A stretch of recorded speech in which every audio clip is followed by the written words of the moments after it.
안녕하세요. 얼마 전에 이혼에 성공한 돌싱입니다. 이렇게 글을 적게 되기까지 마음고생이 많았어요. 그래도 이렇게 극복해서 사연글을 작성하게 되었으니 정말 다행인 거죠. 저와 남편은 어려서부터 친하게 지낸 동네 소꿉친구였습니다. 아버지끼리 같은 고향 출신이라 같은 향후회에 다니셨거든요. 가족끼리도 자주 만났기에 어릴 때는 저희 부부도 자주 만나게 됐죠.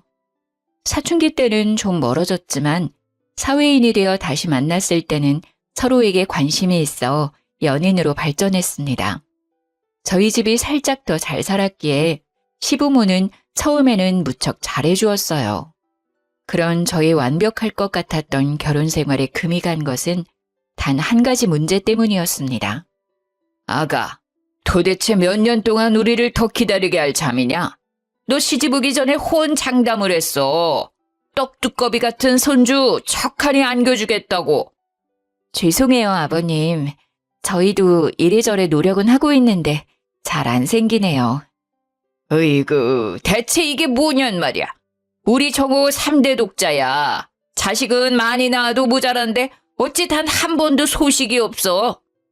손주 타령하는 시부의 모습을 보는 것도 이때쯤엔 지겨워지고 있었습니다. 게다가 오기 싫은 시댁에 매번 들리자는 남편에게도 짜증나기 시작했죠. 아버지, 그만하세요. 우리도 다 노력하고 있어요. 조만간 생길 테니 걱정 마세요.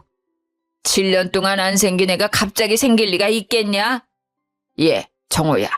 조금이라도 젊을 때 애를 낳아야 해. 그래야 잘 키울 수 있어. 너희 애만 낳으면 우리가 다 키워준다고 했지 않니? 너무 그러시면 생길 애도 도망가겠어요, 아버지. 조금만 기다려주세요. 저희 얼른 애 만들어서 아버지 두 손에 안겨드릴 테니까.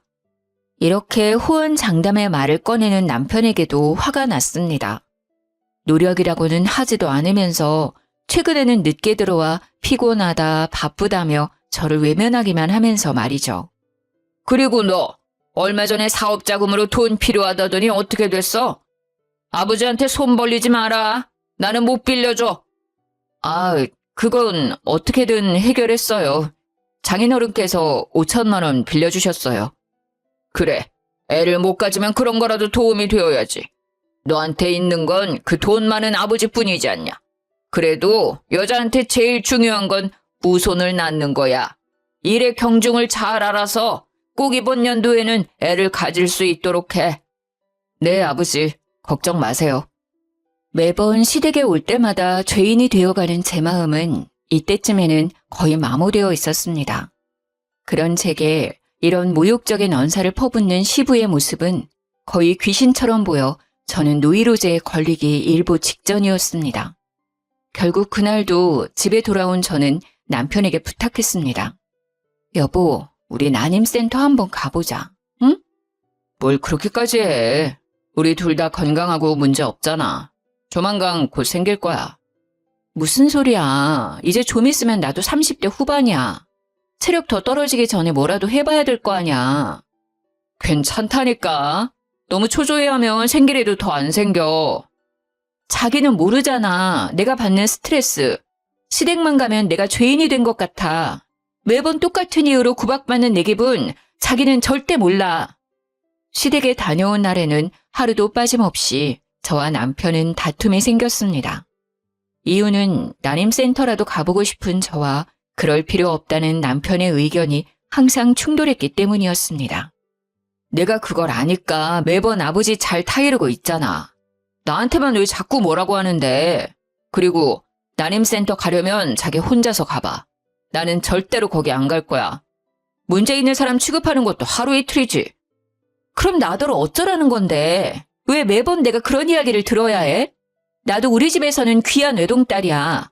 이런 이야기 들어야 할 이유가 전혀 없는 사람이라고. 설사 나한테 문제가 있다 하더라도 요즘 세상에 어떻게 그런 말을 하실 수가 있냐고. 하고 싶은 말 있으면 아버지한테 직접 이야기해. 나한테 이런 이야기 백날 해봤자 소용없어. 당신이 나랑 계속 살고 싶으면 어쩔 수 없는 거 아니야? 남편과의 대화는 거의 극을 치달았습니다. 모욕을 받아 스트레스에 심하게 노출된 저와 시부와 저 사이에서 아무것도 하고 싶어 하지 않는 남편. 저는 그때까지만 해도 남편을 좋아하는 마음이 더 컸기에 이 모든 것을 감내하고자 했어요. 바보처럼. 그렇게 결혼 7년 차이는 구박이 더 심해져 이제는 대놓고 저의 불임에 대한 이야기를 하시기에 이르렀습니다. 그러나 그건 제가 생각한 것보다 더 수치스럽고 힘든 일이었어요. 다년간의 폭언으로 단련된 저도 부모님과 관련되니 참을 수 없었거든요.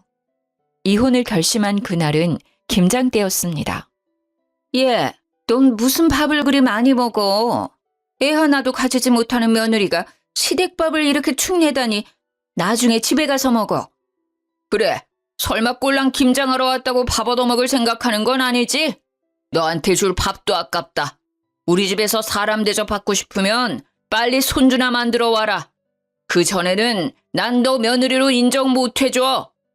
김장을 하러 시댁에 와서 일을 실컷 하고 밥을 먹는 중에 시부모가 한 말이었습니다. 저는 화가 머리끝까지 났지만 말대꾸를 할 여력도 없었고 그 당시 제 마음에는 혹시 제가 잘못돼서 그런 거면 어쩌지 하는 불안감 때문에 아니라고 말할 수도 없었어요. 결국 저는 그 말에 숟가락을 식탁에 놓았습니다. 본래부터 입맛이 없었는데 그런 소리를 들으니 목구멍에 돌이 막힌 것처럼 밥이 들어가지를 않더라고요. 저는 남편이 결혼 전에 쓰던 시댁의 방으로 들어갔습니다. 밥을 다 먹은 남편이 방으로 들어왔길래 저는 남편을 붙잡고 하소연했습니다. 당신 진짜 협조 안 해줄 거야? 우리 진짜 인공이나 시험관이라도 한번 해보자. 솔직히 당신 요즘에는 나하고 관계도 피하고 있잖아. 하늘을 못 보는데 무슨 별을 따, 어? 제발. 싫어. 나는 그렇게 강압적으로 숙제하듯 하는 건 싫다고. 게다가 너도 그래. 내가 그럴 마음에 들도록 만들어줘야지. 요즘 당신 모습 보면 솔직히 그럴 마음 싹 사라져. 당신이 이러니까 내가 매번 시댁에 와서 구박받는 거 아냐. 애는 나 혼자 가져? 당신이 안 도와주면 내가 어떻게 애를 만들어? 그러니까 당신은 왜 매번 내가 안 해줘서 그렇다고 말하는 거야? 당신한테 문제가 있는 걸 왜 나한테 이런 식으로 이야기하냐고. 그럼 당신은 왜 당신이 문제 없다고 말하는데? 우리 둘 다 검사도 한 번 안 해봤는데 당신이 그걸 어떻게 알아? 너희 둘, 뭐 하는 거야? 우리의 언성이 높아지자 결국 시부모가 방 안으로 들어왔습니다. 그 눈빛에는 저를 향한 못마땅함과 화가 가득했어요. 저는 눈을 감으며 한숨을 푹 쉬었습니다. 애도 못 가지는 며느리 주제에 목청은 왜 이리 커? 애를 가지고 싶으면 네가 노력을 해야지. 왜 멀쩡한 남편을 잡아? 녹이 섞인 시부의 샤우팅에 저는 하고 싶은 말은 많았지만 꾹 참았습니다. 친정아버지와 친구인 시부의 기분을 상하게 만들고 싶지는 않았어요. 그러나 그런 제 노력에도 불구하고 시부는 결국 사고를 치시더군요. 그날 저녁 제게 친정어머니로부터 전화가 왔어요. 얘, 너 별일 없는 거 맞니? 너 혹시 그 집에서 구박당하고 막 이러는 거 아니야? 엄마는 갑자기 전화해서 무슨 말을 하는 거야. 괜찮아, 별 문제 없어. 그런데 왜 갑자기 그런 말을 해? 얘, 지금 너희 아버지랑 향후에 저녁 모임 갔다 오는 길인데 세상에 사돈이 우리 보는 앞에서 네 욕을 하지 뭐냐? 그 인간이 돌았는지 사람들이 그렇게 많은데 큰 소리로 떠벌리더라니까. 뭐? 무슨 욕을 했는데? 네가 애를 못 낳는다고 며느리 잘못 들였다고 그러더라.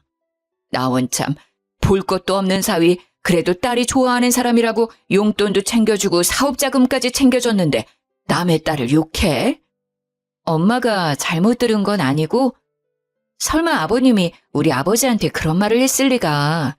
그래도 사돈이기 이전에 친구 사이인데 내 귀로 똑똑히 들었어. 아주 우리 들으라고 큰 소리로 말하더라. 게다가 아유 내가 어이가 없어서 그 말만 한 줄 아니? 아주 몰상식하고 시대착오적인 말을 하는데 또 뭐라고 하셨는데? 아니다. 듣지 마. 너 기분 안 좋아. 엄마가 괜히 화가 나서 너한테 전화했어. 너한테 이런 얘기하는 게 아닌데 미안해. 말을 하려던 엄마의 입이 갑자기 무거워졌습니다.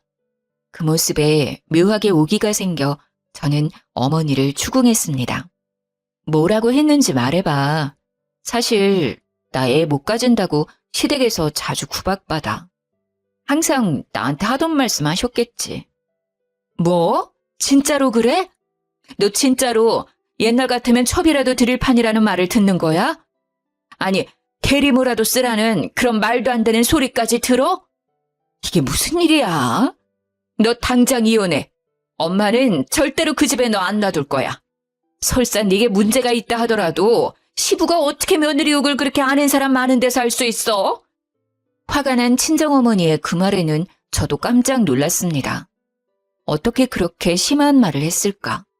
그것도 사람의 많은 향후회에서 남들 다 들으라고. 엄마, 흥분하지 마. 일단은 알겠어. 너무 마음 쓰지 말고. 예, 나는 괜찮아. 나는. 근데 너희 아버지 묘하게 경직돼서는 화를 참는 모양인지 한숨을 푹푹 내쉬고 앞으로 향후에 보임에 나갈 수 있으려나 모르겠어. 하나뿐인 외동딸 얼마나 애지중지하는지 잘 알잖니. 그런 외동딸을 사돈이 그렇게 흠 있는 여자로 소문냈으니 저는 친정어머니의 말에 아무 대꾸도 하지 못했습니다. 모두 제 잘못인 것만 같고 제가 무언가라도 해야 할 것 같다는 생각이 들었어요. 어머니와 전화를 끊은 저는 남편이 들어오기를 기다렸습니다. 그날따라 남편은 늦게 도착했고 저는 어두컴컴한 안방에서 잠도 이루지 못한 채 남편을 맞이했습니다. 여보, 우리 내일 당장 난임센터 가자. 갑자기 무슨 소리야. 그건 안 하고 싶다고 이야기했잖아. 내 친구들이 그냥 마음 편하게 먹고 있으면 생긴다고 했다니까. 그리고 나는 진짜 괜찮아. 절대로 문제 없어. 당신, 내가 무슨 소리 들었는지 알기나 해? 내가 뭘 그렇게 잘못했길래 우리 엄마 아빠한테까지 싫은 소리를 듣게 만들어야 하는데? 왜? 뜬금없이 무슨 소리야. 시아버님께서 향후에 가셔서는 우리 엄마 아빠 들으라고 크게 말씀하셨다더라. 애 못 낳는 며느리 들여서 집안 망하게 생겼다고. 옛날 같으면 첩을 들였을 거라고 대리모를 생각하고 있다고. 그 이야기를 엄마한테 전해 듣는 내 기분이 어떨지 당신은 궁금하지도 않지. 아니, 그 이야기를 직접 들은 우리 부모님 기분이 어떠셨겠어? 설마 아버지가 진짜 그러셨겠어? 장인 장모님이 과장되게 말씀하시는 거겠지. 궁금하면 향후에 낳았던 다른 분들께 물어보시던가. 항상 이런 식이잖아. 난임센터 가서 애 가지는 사람 생각보다 많아. 우리도 충분히 생길 수 있고. 그런데 당신이 도와주지 않으면 나는 영원히 애를 못 가져. 진정 좀 해. 그렇다고 갑자기 그렇게 가자고 하면 나도 준비를 해야 하는데. 잘 생각해봐. 내가 임신하면 양가 부모님들이 가만히 계시겠어? 첫 손주를 위해 우리 아버지가 뭐라도 해줄 것 같지 않아? 남편의 뜨뜻미지근한 반응에 저는 커다란 미끼를 던지기로 했습니다. 언제나 사업 자금이 부족하다는 남편에게 제 아이를 담보로 아버지에게 돈을 받자고 이야기를 꺼낸 것입니다. 아이를 담보로 이런 거래는 안 된다는 생각에도 이런 말을 꺼내게 만든 상황이 저는 너무 원망스러웠어요. 물론 이렇게 말하지 않아도 친정 아버지는 저와 아기를 위해 뭐라도 해주시려고 하시겠죠. 그러나 직접 제게 이야기를 들은 남편은 그 이야기에 혹하는 것 같더라고요. 알았어. 이번 한 번만 갔다 오자. 다음번은 안 갈 거야. 알았지? 어차피 내 문제는 아니라는 거 거의 확실하다니까. 당신이나 마음의 준비를 해. 당신이 문제면 진짜 답도 없어. 묘하게 확정적인 남편의 말에 저는 남편이 어디서 검사라도 몰래 해봤나 하는 생각이 들었지만 겨우 남편을 설득한 것 같아 첫발을 뗀 기분에 그 생각을 무시했습니다. 응, 고마워. 가서 검사만 해주면 나머지는 내가 다 알아서 할게. 고마워, 여보.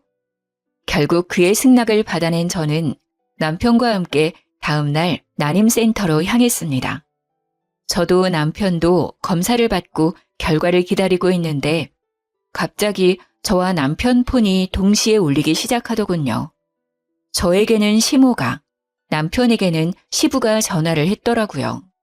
무슨 일인가 싶어 전화를 받았더니 지금 당장 시댁으로 오라고 하더라고요. 볼일만 보고 갈 거라고 했더니 당장 와야 한다고 하도 성화셔서 결국 남편은 검사 결과는 나중에 듣자며 저를 데리고 시댁으로 향했습니다. 저는 간호사에게 내일 결과를 들으러 오겠다고 당부한 뒤 남편을 따라 나섰습니다. 시댁에 갔더니 단아한 여자 구두와 어린아이 신발이 있더라고요. 처음에 저는 어디 친척이라도 오신 줄 알았어요. 거실에는 시부모님이 싱글벙글 어린아이를 안고 계셨고 그 앞에는 한 여자가 앉아 있었어요. 짧은 머리가 유난히 잘 어울리는 여자였어요. 그녀는 저를 한 번 슬쩍 보더니 싱긋 웃고는 다시 아이를 안고 있는 시부를 쳐다보았어요. 저는 남편의 옆구리를 찌르며 물었습니다. 여보, 저 사람 누구야? 제 말에도 묵묵부답인 남편의 옆얼굴은 이상하게 잔잔했습니다. 오랜만에 만난 사이라면 반가울 법도 한데 말이죠. 그런데 남편이 그 여자 옆에 앉더라고요. 저도 그래서 남편의 옆에 자리를 잡고 앉았습니다. 정호야, 이 여자가 너 찾아왔어. 우리는 대충 얘기를 들었다만 네 안사람도 들어야 되지 않겠니? 여러모로 정리를 하려면. 저는 시모의 말을 이때까지만 해도 이해를 할 수 없었습니다. 그러나 시모의 말에도 남편은 말을 꺼내지 못하고 있었습니다. 정호 씨가 말하기 힘들어하니까 제가 말씀드릴게요. 저는 정호 씨와 4년간 사귄 김선영이라고 해요. 네? 제가 당신 몰래 정호 씨와 사귄 여자라고요. 내연녀. 라는 말은 싫어하지만 이 단어가 제일 이해하기 쉽겠죠? 무슨 소리 하시는 거예요? 이 남자랑 사귀었다고요? 현재도 사귀고 있는 중이죠. 저희 4년간 사귀면서 아이도 낳고 잘 지냈어요.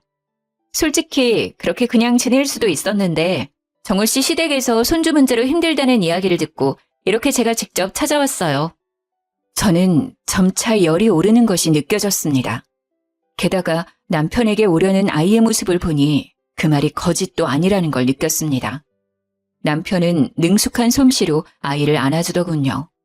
제가 보고 싶었던 광경이긴 했지만 남편 품 안의 아이가 제 아이가 아니라는 것은 기분 나쁨을 넘어 소름 끼치는 일이었습니다. 솔직히 당신도 힘들잖아요. 그냥 이쯤에서 그만하시고 저한테 그 자리를 넘겨주시는 게 어떨까 하는데 괜찮으시죠? 자리를 넘겨달라니 이혼을 하란 말인가요? 네, 그래야 제가 며느리가 되고 제 아들이 손주가 되잖아요. 어차피 애도 없고 문제 있는 당신은 여기에 있을 자리도 없잖아요. 잠시만요. 정호 씨, 당신이 말해봐. 이게 무슨 일인지. 정말 저 여자 말이 다 맞아? 저는 그 상간녀의 말을 끊었습니다. 그녀에게 듣고 싶은 게 아니었습니다. 자초지종을 듣는다 하더라도 남편의 입으로 직접 듣고 싶었어요. 맞아. 4년 전에 우리 회사 직원으로 들어왔고 그때부터 만났어. 애는 2년 전에 태어났고. 당신이 나 몰래 4년간 바람 피면서 상간녀와의 사이에서 애까지 낳았다는 게 진짜 사실이라고? 어허, 상간녀라니. 우리 손주 낳아준 귀인한테 너는 무슨 말을 그런 식으로 해? 갑작스레 나에게 호통치는 시부의 모습에 저는 어안이 벙벙했습니다. 이 말도 안 되는 상황에 제가 가해자가 된 기분이었어요. 분명히 제가 피해자임에도 이 사람들은 제가 잘못했다고 저를 다그치고 있더라고요. 지금 여기 있는 사람들 중에 제정신인 사람이 저뿐인가요? 어느 시댁에 정식으로 결혼한 며느리보다 상간녀를 더 두둔하시는 건가요? 이건 아니죠.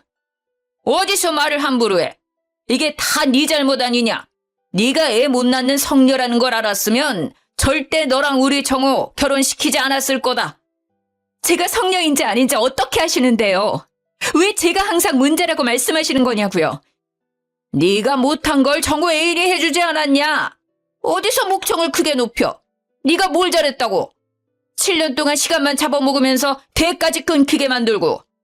이 심한 것, 그러고도 하늘 같은 시어른 얼굴을 똑바로 보면서 말대꾸를 해? 시부의 반발은 어마어마했습니다. 잘못한 것은 분명 남편인데 어느새 모든 질책은 제가 받고 있었습니다. 그리고 이 장면을 보며 은은한 미소를 짓고 있는 상간녀의 모습에 저는 머리가 빡 돌아버리는 것을 느꼈습니다. 아, 그러셨어요? 그러면 알겠습니다. 이혼하고 싶다고 하시니 이혼 소송, 상간녀 소송 같이 진행할게요. 이 집안의 이상한 규칙이 아니라 법적으로 따지고 보면 여기서 잘못한 건 거기 있는 남자와 여자거든요. 그리고 회사에서 만났다면 남편이 유부남인 걸 알고 만난 거니 책임은 더 크게 지겠네요. 소송? 네가 뭐가 잘나서 소송을 걸어? 이 집안에 도움이 된 적도 없는 주제에 무슨 소송? 돈 낭비하지 말고 합의 이혼해. 죄송하지만 아버님은 모르시겠지만 남편이 친정아버지께 빌린 돈을 아직 갚지 않았거든요. 사업자금 5천만 원. 그리고 틈틈이 용돈도 받아갔죠. 그러니 그 사업자금은 빨리 청산하시고요. 위자료 소송도 할 거니까 위자료도 꼭 준비하세요. 그리고 지금 신혼집도 친정아버지가 돈 보내줘서 산 거니까 팔아서 보태준 만큼 돌려주시고요. 정우, 너 네 장인한테 빌린 돈을 아직 갚지도 않았어? 여태까지 뭘 한 게야? 못난 것. 그거 빌려준 빌미로 그 집안에서 또 얼마나 너랑 나를 만만하게 보겠어? 죄송해요, 아버지. 몇 년 전에 빌린 건데 아직 못 갚았어요. 모자란 놈. 좋다. 그건 내가 갚아주마. 네가 이렇게 떡두꺼비 같은 아들을 안겨줬으니 내가 당연히 내야지. 그 재수 온 붙은 집안이랑 인연 끊으려면 깔끔하게 해야 안 되겠냐. 그 재수 없는 돈 돌려주고 나면 집안이 이제야 필게야. 말 한마디 한마디가 제 오장육부를 뒤집어 놓을 정도로 시부는 가차없는 말을 제게 퍼부었습니다. 매번 듣는 폭언임에도 이날따라 더 아프게 느껴졌어요. 그러면서 시부는 남편에게 안겨있는 아이를 건네받으며 제게 말했습니다. 뭐하냐? 당장 이 집에서 나가지 않고. 이제 우리는 너 며느리로 안 본다.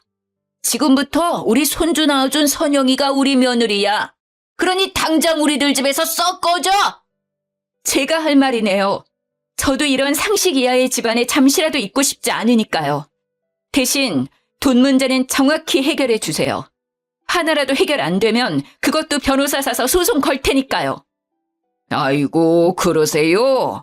우리도 그 집안에 빌린 돈 필요 없어. 내가 빚을 내서라도 갚아줄 테니 우리 정우 집에 있는 짐도 빨리 싸서 나가! 그 집, 제 집이기도 해요. 나가더라도 제가 산 것들은 다 처리하고 나갈 테니 그리들 아세요. 그러나 아무도 제 말을 듣지 않고 있더군요. 아니, 들은 척도 하지 않았어요. 그저 단란한 가족처럼 서로를 바라보며 웃고 있더군요. 저는 울분을 삼키며 그 집안에서 뛰쳐나왔습니다. 친정에 돌아온 저는 패배자의 기분을 곱씹고 있었습니다. 저는 이혼과 상간녀 소송을 동시에 진행하기로 했습니다. 분명히 상대방이 유책 배우자이고 제가 피해를 본 사람임에도 시댁은 기분이 좋아 신나서 이혼 소송에 적극적으로 임하더군요. 돈 관계 깨끗하게 청산하고 새로이 가족을 만들어 살겠다는 그 적극적인 행동이 저를 더 화나게 만들었어요. 어떻게 하면 이 사람들에게 제가 느낀 기분을 조금이라도 느끼게 해줄 수 있을까 하는 마음에 매일 잠 못 이루던 그때 전화가 한 통 왔습니다. 안녕하세요. 저번에 검사하러 오신 산부인과거든요. 그때 다음날 결과 들으러 오신다고 하고 안 오셔서 연락드려요. 검사 결과상 이상이 있으니 꼭 들으러 오세요. 전에 난임 검사했던 산부인과에서 온 연락이었습니다. 가지 않으려 했지만 결과에 이상이 있다는 이야기에 설마 진짜 제 몸에 이상이 있나 싶어 당장 준비해 산부인과로 달려갔어요. 선생님, 제게 혹시 문제가 있는 건가요? 아니요, 아내분께는 큰 문제가 없습니다. 산정검사 결과도 깨끗하고 자궁도 깨끗해요.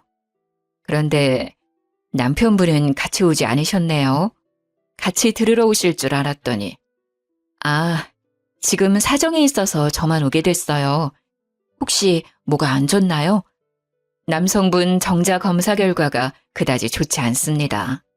이 상태면 7년 동안 아무리 자연임신을 유도해도 안 될 가능성이 너무 높아요. 실제로도 생기지 않았으니 잘 아시리라 생각합니다. 요즘은 워낙 기술이 발달해서 난임은 있어도 불임은 거의 없다고 봐요. 아내분이 곧 30대 후반이시니 인공수정이나 시험관 쪽을 한번 생각해 보는 것이 어떠실까요? 남편 검사 결과가 어떤데요, 선생님? 일단 정자수가 많지 않아요. 그런데 그것보다 더 중요한 건 정자의 운동성과 직진성도 낮고 정상 정자 비율이 1% 미만이라 자연적으로는 임신이 힘들어요. 네? 혹시 임신이 되는 경우도 있나요? 정말로 아주 간혹 임신이 되는 경우도 있지만 그렇게 쉽게 가질 수는 없을 겁니다. 이 정도 수치면 거의 무정자증에 가까울 정도의 수치라. 그래도 시험관으로 하시면 의사의 말에 저는 눈이 번쩍 뜨였습니다. 그 뒤의 이야기가 눈에 들어오지 않았어요. 혹시나 그 아이가 남편의 아이가 아니지 않을까? 아니, 그 아이가 남편의 아이라 하더라도 내가 난임의 원인은 아니라는 증거를 제시할 수 있다는 생각이 들었죠. 복수를 할 수 있는 기회가 드디어 제게 온 것입니다. 아니요. 저기 선생님, 혹시 검사 결과를 집으로 보내도 될까요? 남편과 연락이 잘 안 돼서 우편으로 보내면 잘 볼 것 같거든요. 네, 그럼 나가는 길에 주소 알려주고 가시면 검사 결과 보내드릴게요. 그리고 이 정도로 안 좋은 검사 결과라도 가능성이 없지 않으니 나중에라도 꼭 찾아오세요. 저는 나가면서 간호사에게 시댁 집 주소를 알려주었습니다. 혹시나 몰라 한 통 더 남편의 회사로 보내기로 했죠. 그리고 며칠 지나지 않아 모르는 번호로 전화가 왔습니다. 여보세요? 누구세요? 저 정호 씨 와이프예요. 우리 얘기 좀 해요. 정호 씨 와이프라. 아직 이혼은 소송 중이라 그쪽은 상관여고 제가 와이프인데. 뭐 이제 와서 그런 건 상관없겠죠. 그런데 무슨 일 때문이시죠? 당신이 우리 집에 그거 보냈죠? 그거라니 뭘 말하는 거죠? 검사 결과지요. 그걸 보낸 의도가 뭐예요? 의도라니. 이혼 소송 전에 검사한 건데 김정호 씨도 알아야죠. 일단 만나서 이야기해요. 급히 전화를 끊는 걸 보니 시모가 집에 있었던 모양입니다. 저는 상간녀의 모습을 보며 그녀에게 문제가 있다는 것을 짐작했어요. 그래서 그녀가 말한 약속 장소로 향했어요. 안녕하세요. 얼굴 좋아 보이시네요. 저는 웃으며 폰을 자연스레 테이블 위에 뒤집어 올려두었습니다. 못 본 사이 퀭해진 상간녀의 얼굴에 저는 웃음이 절로 났습니다. 당신, 왜 그런 검사지를 시댁으로 보낸 거예요? 이러신다고 달라질 거 아무것도 없어요. 우리 애는 남편 애고 나는 그 사람 애를 낳은 유일한 여자니까. 아, 그러세요? 그러면 걱정할 일도 아니지 않나요? 왜 굳이 저를 불러내서 이야기를 하는지 잘 모르겠네요. 당신이 떳떳하면 그만이지. 그리고 떳떳하면 그 결과지 정호 씨한테 그냥 줘요. 그걸 왜 감추고 저한테 보자고 한 거죠? 떳떳하고 말고의 문제가 아니잖아요. 괜히 분란만 일으키려고 보낸 거나 마찬가지면서. 이보세요. 저는 그럴 생각 없어요. 저야말로 그 집과 인연 끊고 싶은 사람이니까요.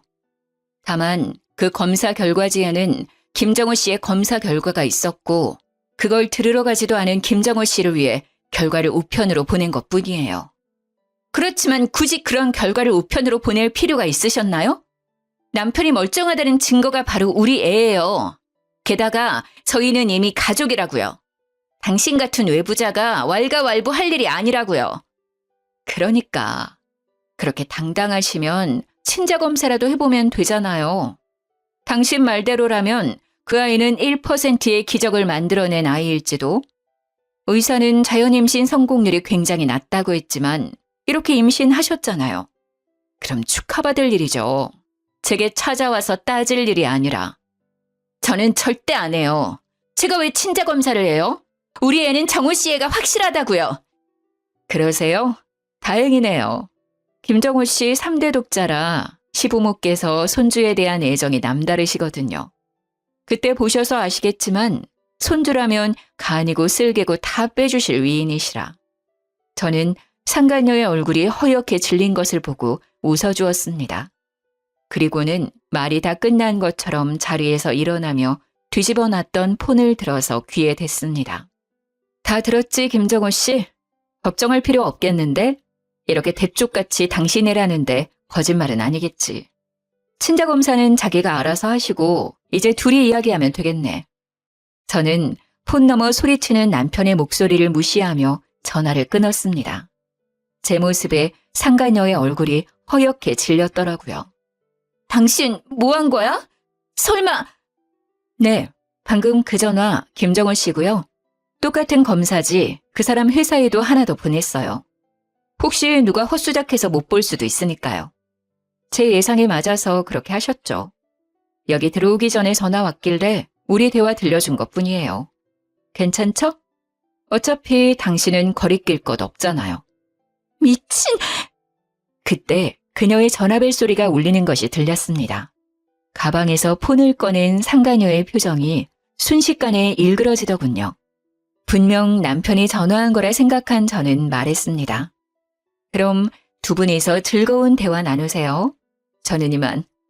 저는 가슴속에 맺혀있던 돌덩이가 시원하게 내려가는 기분을 느끼며 밖으로 나왔습니다.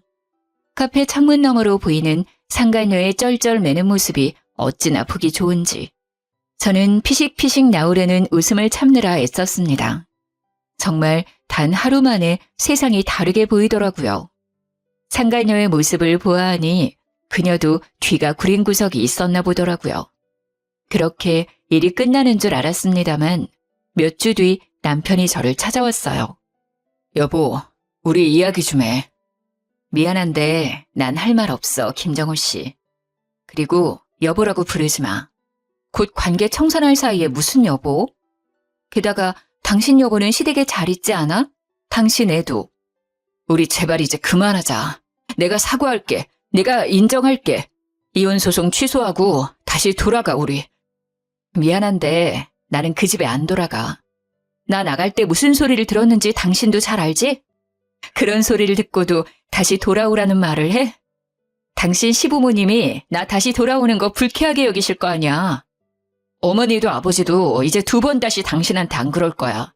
내가 무조건 못하게 막을게. 당신이 원하면 본가는 나 혼자 다닐게.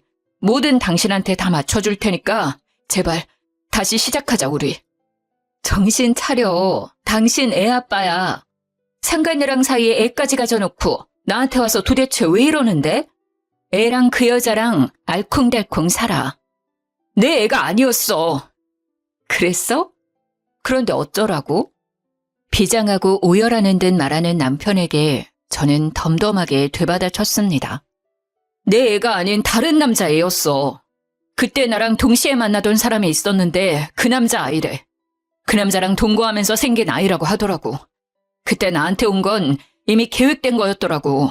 우리 집이 돈이 많을 것 같으니까. 그 남자하고 이야기해서 우리 집에 들어와서 사는 걸로. 믿고 싶지는 않은데 그 남자와 여전히 만나고 있더라고. 그래? 근데 그게 다 나랑 뭔 상관이야? 우린 이미 이혼 소송 진행 중이야. 그리고 난 그 상간녀 소송도 취하할 생각 없거든? 당신이 뭔가 피해를 봤으면 그 여자랑 해결해야 하는 거 아니야? 왜 나한테 와서 이러는지 모르겠는데? 나 속았다고! 그 여자 완전 선수였어! 그런 미친년한테 속은 내가 불쌍하지도 않아? 그럼 애 못 가진다고 상간녀 앞에서 쫓겨나간 나는 불쌍하지도 않았어? 어떻게 하나부터 10까지 다 자기 생각만 해? 그래, 너 불쌍하다. 그런데 난 안 불쌍하니? 네가 인간이면 여기 와서 이러는 거 정말 잘못된 거라는 생각 안 들어? 미안해. 그러니까 사과하잖아. 거기다가 장인어른께 빌린 돈 5천만 원도 그 여자한테 속아서 뺏겼어. 그 돈은 애 아빠한테 다 줬다고 하더라고. 어차피 지금 당장 그 돈도 못 갚아. 그러니 소송 취하하고 재결합하자. 어? 내가 정말 더 잘할게. 미안한데 나는 당신에게 돌아가고 싶은 마음이 하나도 없어. 뭐 때문인 줄 알아? 나도 애가 갖고 싶거든. 근데 당신은 나에게 애를 줄 수 없잖아. 당신이 애를 줄 수 있다 하더라도 나는 상간녀랑 바람피는 남자 유전자를 내 아이한테 물려주고 싶지가 않아. 솔직히 당신이 사실상 무정자증인 걸 알고 나니 이 이혼 소송이 참 고마워지고 있는 참이야. 어떻게 그런 식으로 말할 수가 있어? 이런 모욕적인 발언을 어떻게 할 수가 있어? 내 상황 뻔히 알면서. 당신 진짜 잔인한 여자야. 그치만 맞는 말이잖아. 게다가 다른 사람들은 몰라도 당신은 그렇게 힘들어하면 안 되지. 나는 무려 7년 동안 자기네 식구들한테 시달렸거든? 5천만 원에 위자료 5천만 원 딱 준비해. 1원짜리 한 장까지 다 돌려받을 테니까. 그리고 2번 다시 이런 쓸데없는 일로 나 찾아오지 마. 저는 남편에게 으름장을 놓았습니다. 남편은 저의 강한 반발에 결국 포기하고 집으로 돌아갔습니다. 그렇게 구박하며 저를 못살게 굴 때는 언제고 이제와 돌아와 달라니 염치가 없어도 너무 없는 거죠. 그 뒤로 이혼과 상간녀 소송은 무사히 마쳐졌고 저는 제 상처를 낫게 해줄 새로운 사랑을 찾게 되었습니다. 서로 돌싱이었지만 이전의 상처 때문인지 남자분은 안목이 높아져 다정하고 상냥한 사람을 만나게 됐습니다. 그와는 금슬이 제법 좋아 재혼해서 곧바로 임신이 되었고 연년생 둘째도 제 뱃속에 있었거든요. 아이를 키우는 건 힘들지만 저에겐 너무나도 소중한 존재라 항상 웃음이 가득했어요. 그날은 아버지 손잡고 아버지 친구 아들의 결혼식에 가게 됐습니다. 아버지는 일부러 저를 데리고 가고 싶어하는 눈치셨고 저는 이유도 모른 채 결혼식에 갔다가 이유를 알게 됐죠. 아이고, 잘 지냈나? 아들 장가가는 거 축하해. 이제 곧 손주 볼 날도 머지않았구만. 그래, 40이 다 돼서 가는 아들 장가가 이렇게 기분이 좋아. 아이고, 근데 이 귀여운 아이는 누군가? 아, 우리 손주라네. 그리고 옆에 우리 딸. 아, 그런데 할아버지가 됐다는 소식은 못 들었는데. 뭐 그렇지. 손주 봐주느라 요즘 집안이 떠들썩해. 재롱 보느라 바쁘기도 하고. 이 작은 녀석이 우리 집 주인이지. 즐거운 마음에 농까지 섞어가며 대화를 나누던 친정아버지와 그 모습을 궁색한 표정으로 바라보고 있는 전 시부가 보였습니다. 아버지는 일부러 시부의 근처에 자리를 잡고 큰 소리로 말했어요. 여기 첫째 손주는 요즘 말로 허니문 베이비라고 신혼여행에서 생겼지 뭐야. 게다가 벌써 둘째 손녀도 딸 뱃속에 있지. 뱃속 둘째가 태어나면 또 우리 부부가 바쁠 거야. 딸이 친정에서 산후조리를 하고 싶다고 해서 말이지. 그런데 그전에는 애가 안 들어선다고 그리 난리더니 어찌 잘 됐나 보군. 축하해. 우리 집이 경사가 아니었구만. 친정아버지의 친구는 아직도 제가 재혼한 걸 모르시고 계셨습니다. 그러게나 말이야. 이렇게 멀쩡하게 애만 잘 낳는 애를 그리 몰아세우고 말이지. 요즘에는 손주가 말이 많이 늘어서 말이지. 같이 놀면 재미가 있어. 날 닮았는지 배우는 것도 빠르고. 아버지의 손주 자랑하는 말에 주변 아버지 지인분들께서 웃으며 아버지 말에 수긍했어요. 그 말을 듣던 사람 중 단 2사람만이 끼어들지 못하고 썩은 표정으로 앉아 있었습니다. 바로 시부와 시모였습니다. 아유, 김씨, 천만다행이야. 3대 독자 대 끊긴다며 그리 걱정을 하더니 이렇게 귀여운 손주가 둘이나 생겼지 않나. 자네도 축하해. 겨우 독자 집안 탈출이구만. 그간의 사정을 모르는 사람들이 시부를 향해 축하의 말을 보내자 시부의 얼굴이 썩어가고 있었어요. 저는 웃으며 시부에게 말을 걸었습니다. 어머, 오랜만에 뵈어요. 아이 낳아줄 여자 찾았다며 절 쫓아낸 뒤로 처음 뵙는 것 같네요. 잘 지내셨죠? 4년 전에 이혼하고 한 번도 뵙지를 못했네요. 그래. 시부의 반응에 근처 어른들 반응이 더 웃겼습니다. 이혼을 했어? 이제는 사돈지간이 아니구먼. 이런, 내가 큰 실례를 했어. 아이고, 왕래가 없는 동안 그런 일이 있었어?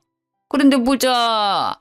애가 안 생기다가 이혼 후에 둘이나 생겼으면 김씨 아들한테. 아유, 그랬군. 아이고, 이러잖아. 이거 우리가 괜한 말을 했구만. 아니요, 괜찮아요. 다들 모르시는 게 당연하죠. 사실 제가 이혼한 지 좀 됐거든요. 제가 애를 못 가져서 결국 쫓겨났죠. 저도 항상 죄송한 마음이었는데 손주가 생기셔서 마음을 좀 놨어요. 새 며느님이랑 손주는 잘 지내고 있나요? 제 말에 시부의 얼굴은 점점 굳어가며 시뻘겋게 달아오르기 시작했습니다. 시모는 안절부절 못하며 시부의 안색을 살피기 바빴어요. 아니, 그게 무슨 말이야? 김씨한테 손주가 있어? 서로 재혼을 했다는 말이야?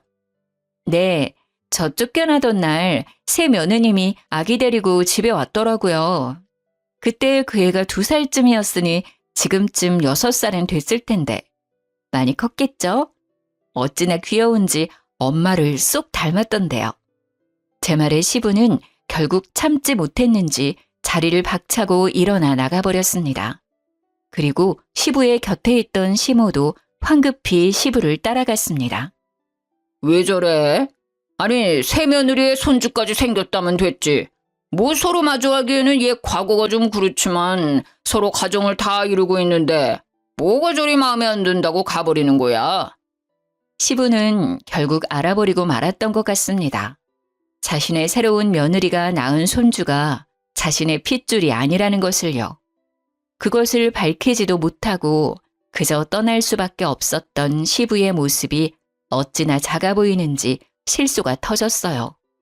떵떵거리며 저를 질책하던 시부의 모습은 온데간데 없고 황급히 내빼는 꼴이 참으로 옹졸해 보였습니다. 친정아버지는 그제야 짐을 내려놓은 것처럼 어깨를 펴고 친구분들과 이야기를 나누며 다니셨어요. 그간 모임에 나올 때마다 불편했을 친정아버지가 밝아지신 것만으로도 저는 너무나 다행이라고 생각해요. 그 뒤 시부와 시모는 향후회에서 볼 수 없었습니다. 나중에 들은 이야기지만 시부는 새 며느리와 손주의 사기에 자기 아들도 본인 자식이 아닐지도 모른다는 의심병이 돋았나 봐요. 결국 전 남편과 시부의 친자 검사까지도 했다고 하더라고요.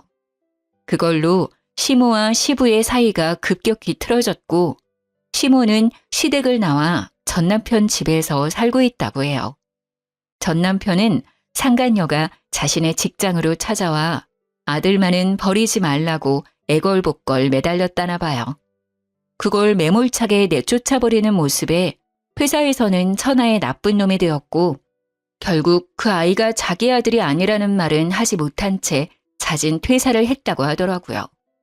정말 웃긴 일이 아닐 수 없네요. 그러게 제가 애초부터 난임 검사를 하자고 요구할 때 했으면 나중에 그런 사기꾼 여자에게 사기를 당할 일은 없었을 텐데. 그 여자에게 기분은 나빴지만 어찌 보면 다행이에요. 계속 그 집구석에 있었으면 저도 미쳐버렸을지도 모르니까요. 어때요? 제 이혼 이야기가 재미있으셨나요? 사실 저도 가끔 이 일을 떠올리면 웃길 때가 있어요. 제가 행복하다는 반증이겠죠? 지금까지 저와 함께 웃어주셔서 감사해요. 그리고 이번에는 꼭 행복해질게요.